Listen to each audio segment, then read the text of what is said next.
Last week, Reverend Shannon taught us about the spiritual power of kindness. Y'all, I wasn't here in person last week. I watched the talk on Monday, and then I watched it again on Wednesday, and then I watched it again on Thursday.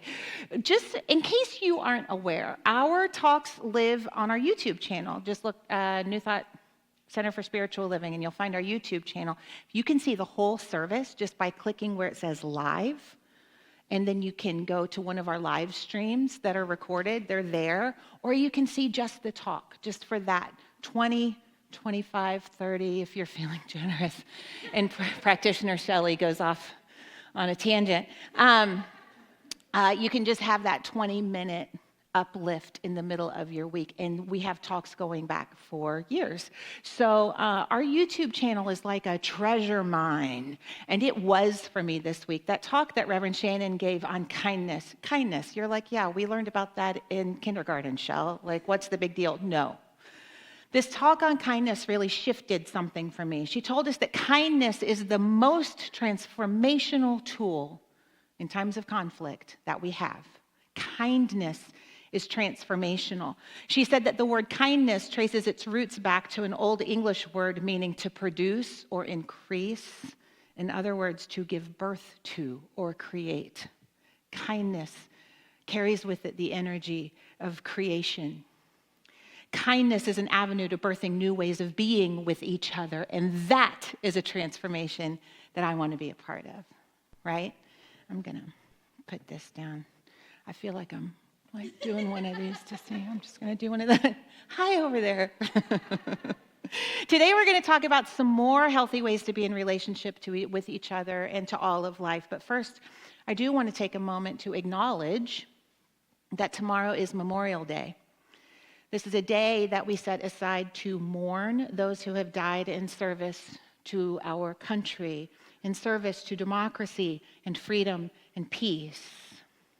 So for all of the service members that we have lost, we honor you. And part of that honoring means that we are working to create a world where that sacrifice is no longer required. A world that works for all people, a world of peace. We can honor the sacrifice and work for something better, all at the same time, can't we? We hold a vision of a world that works for everyone in all creation.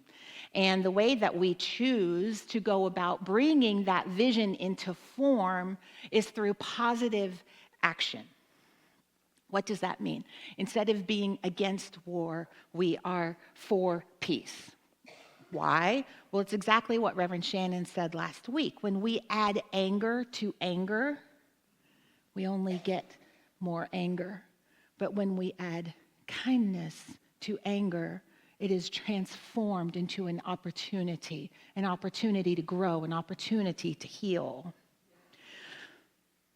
It can become something constructive when we take positive action.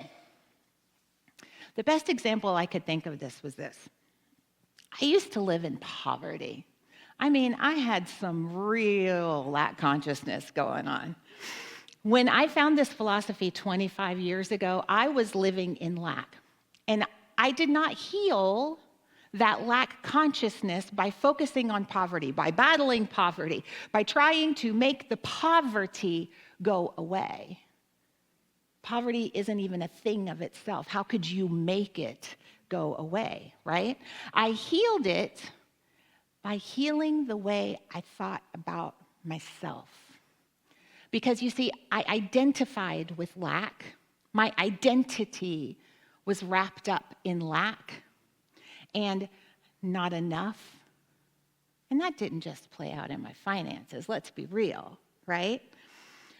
But I started to see my worth, my goodness, and I started to identify with worth. I began to identify with goodness, and gradually, over time, as I healed the way I see life, I healed the way I related to life, my life changed. Just as anger is transformed by the higher truth of kindness, poverty is transformed by the higher truth of worth and abundance.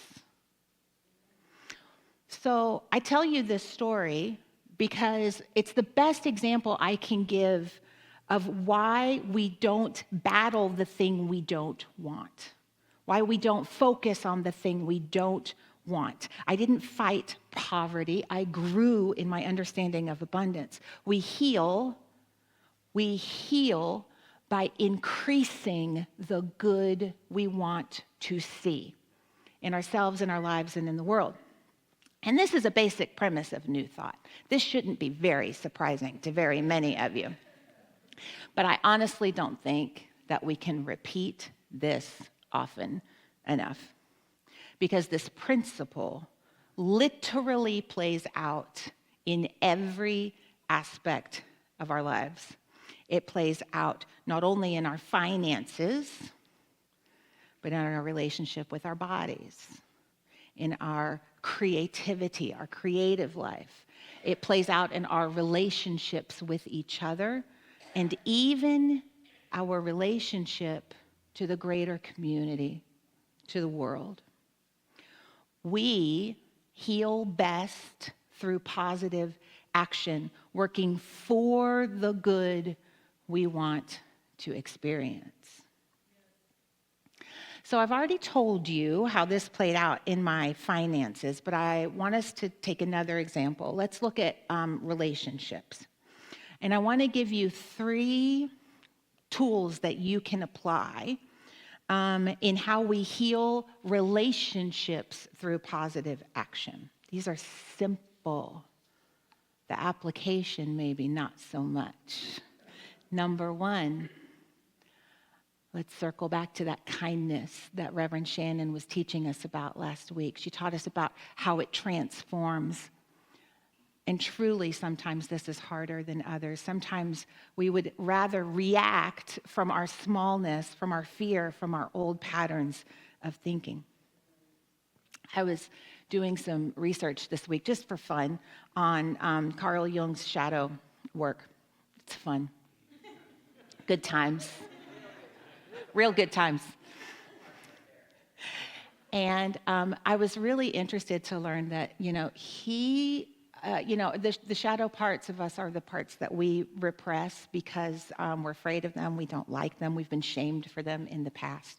So we kind of bury them and hope they don't pop out their ugly little heads at very inconvenient times, and yet they do.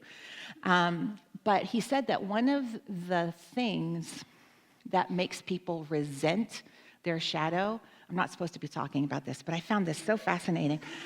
One of the things that makes people resent their shadow work and actually doing the work to integrate all of themselves, to bring all of themselves forward, is that we actually can be, we don't like it when other people have the freedom to act from their shadow, so we get really judgy. I am so guilty of that. When somebody else is acting from their shadow and I'm like, I guess I'll be the adult in the room again. Ew, that is so gross. Guess what that is? Is that the other person needing to work on their stuff? No, it's practitioner Shelley needing to work on her stuff. So let's circle back. When we can instead react from kindness, when we can instead choose kindness in the face of all of it, when we choose kindness, what happens is we can make kindness our choice until we make kindness our habit. Make kindness our choice until it becomes a habit. So the number 1 transformational tool is kindness. The number 2 transformational tool when it comes to our relationships, again, this is hearkening back at least, 40 years.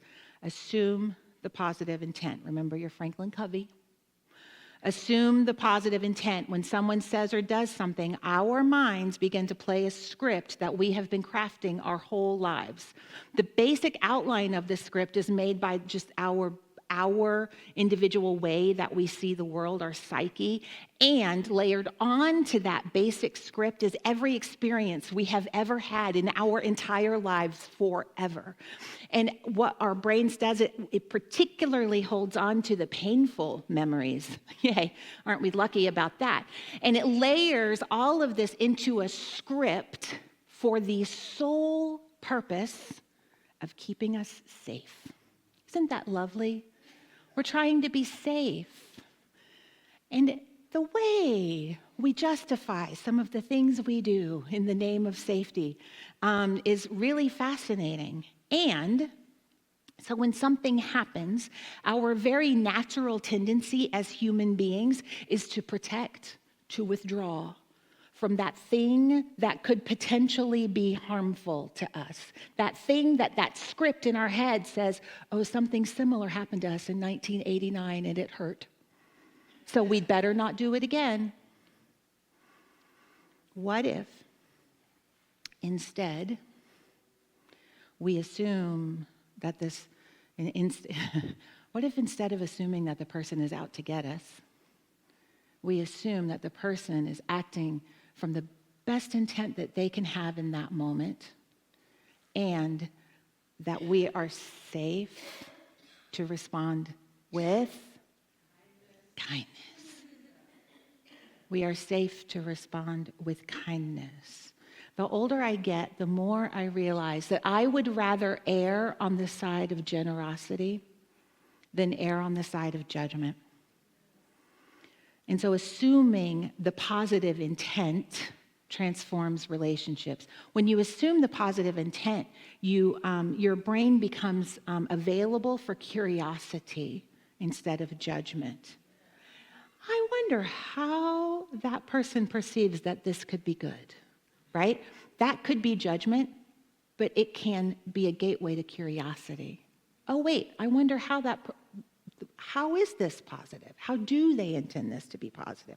Okay, kindness, assume the positive intent. Number 3, and I cannot stress this enough. You do not have to understand someone to be kind to them. You do not have to understand the pain that they're in and that's why they're reacting the way they are. You don't have to understand that to choose kindness anyway. It's easy to be a loving presence when you understand that somebody's acting out because they're in pain. It's easy to be a loving presence when you understand, oh, they're going through some stuff. I'm going to give them some grace. Can we give them grace without that understanding? The truth is, around here, we talk a lot about being love. We talk a lot about being the light. We talk about it a lot. And the reason why is because we understand that the only actions that we can control are our own. And if this is going to be a loving world, we are the ones who are going to bring that behavior to the world, right? But we don't just have control over our own reactions and our own behaviors. We also have control over our perceptions. When we can raise up high enough to see what the heck we're doing. So in addition to being the light, we can become skilled at seeing the light. I love this quote from Richard Rohr. He said, light is less something you see directly and more something by which you see all other things. Isn't that beautiful? Light is less something you see directly and more something by which you see all other things. When we employ kindness, when we employ assuming the positive intent, when we commit to being a loving presence, it changes the way that we see all of the other things. It shifts the light that our perception is shining onto the situation. And it creates a space where you can breathe and where others are free to shine. When we take away the struggle, when we create space instead, it frees up the flow of the good in each other. I saw this story this week, and I've been thinking about it for days, so of course now you're going to hear this story too. A former social worker in Canada is enjoying his retirement in a very similar way to how he enjoyed his long career, by listening to people. Likening it to being the stranger on the airplane in the seat next to you, Paul Jenkinson is currently on a cross-Canada tour where he shows up, sits down, and listens to anyone and about anything. Good listening is a skill rarely found in the world, and during a career as a registered social worker in Nova Scotia and as a spokesperson for Advocates for the Care of the Elderly, it was part of his job description. I Will Listen isn't an event, it's just 2 folding chairs and a wooden cafe table. He said, I am there as a fellow human to make connections. I just create that safe space for them, a little bit like the stranger on the airplane that you're never going to see again. The article went on to say, how many people do you know who'd love someone that isn't a therapist or a family member to just sit down and talk to? Jenkinson says that it's not all lost students and recovering addicts. Sometimes people want to come express the things they're proud of or the good deeds that they've performed. Isn't that wonderful? Isn't that wonderful? Can we get a hand for Paul Jenkinson? He's my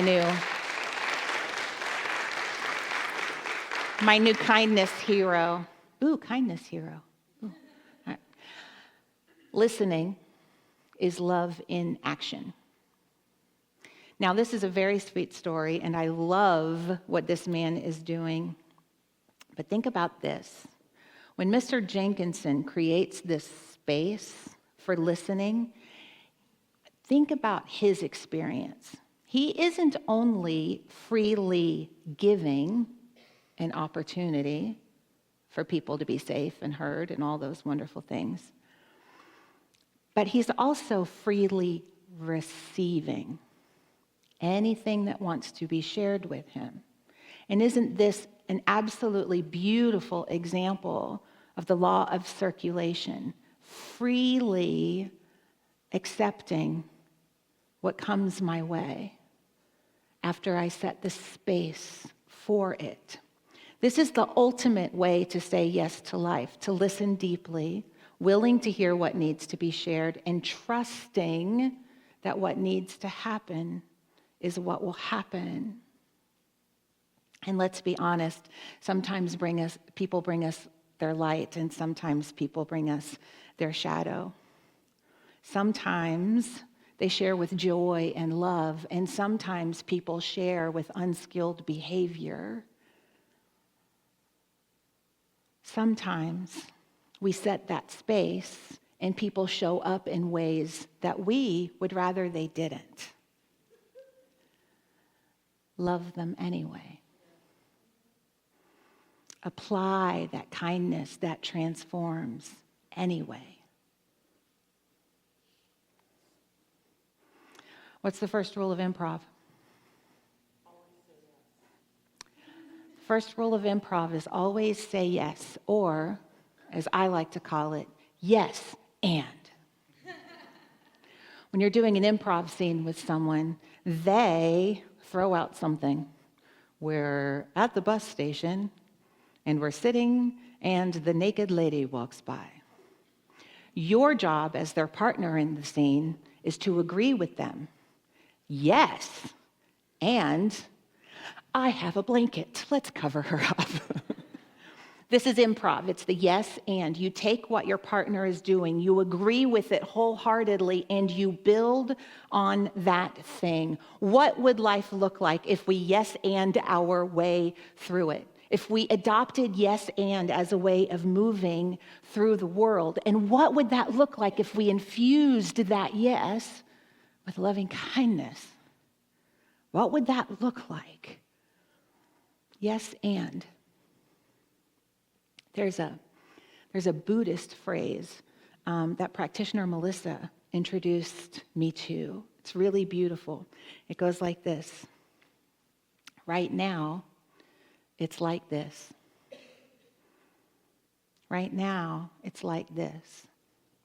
This simple phrase serves two purposes. First, you can use it as a check-in on life to get really real about life and what's really going on. It's a chance to own what's really happening. Right now, it's like this. But it also does a second thing. It's a reminder that all things in life are impermanent. Right now, it's like this, but it won't be like this forever.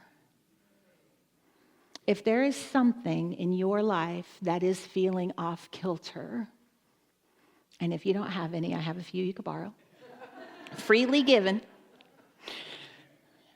I'm wondering if it's time for some deep listening, like Mr. Jenkinson. Or maybe it's time for a reality check. Right now, it's like this. And maybe it's time to say yes to life in a different way. I know that we aren't always at choice about what life brings us. But when we can sit in the what is, in authenticity, when we can recognize that this what is, that this too shall pass, then we are at choice. We get to choose the and. Yes, this diagnosis sucks. And I'm going to meet it with as much grace and humor as I can drudge up. Yes, the loss of this person from my life is terrible. And I'm going to use their memory to remind me to live fiercely. You see, we don't get to control the yes. We don't get to control what life hands us, but we do have choices in the and. We always have choices in the and. Your yes is a sacred, holy covenant with life. Your yes is a willingness to live in the flow of the good and the abundance that life would have for you. Understanding that often that flow and that abundance doesn't look like what you thought it would. And that's okay. But living in the flow is always better than trying to push against it. And your personal power lies in what follows the yes. Your personal power lies in the and. We honor the fallen on Memorial Day, and we work for a world rooted in peace. Yes, and. So this week, as we go out into our lives and into the world, I'm going to invite you to remember the yes and. Say yes to life and make a bold choice for positive action rooted in kindness, assuming positive intent, err on the side of generosity, and love them anyway. And keep loving again and again and again, even when you feel like it's unfair. Because that love transforms everything, everything. And we are here for it.